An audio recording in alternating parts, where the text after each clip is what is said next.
afternoon, yan, nakikita ko na ang bundok ng Marinduque. Nandiyan na ang isla ng Marinduque. Malapit na kami. Mayroon pang Star Horse dumaan. Yan, nakasalubong namin. Yan, no? Malapit na kaming dumaong sa Balanacan Rock.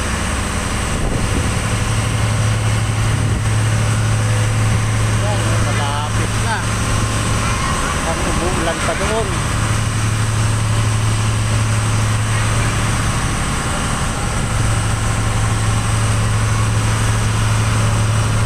Lumalakas ang hangin, no? Buti na lang malapit na sa tabi. Lumalakas ang hangin at saka alon.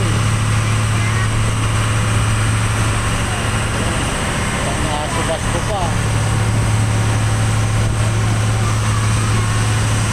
Malakas ang alon at saka hangin.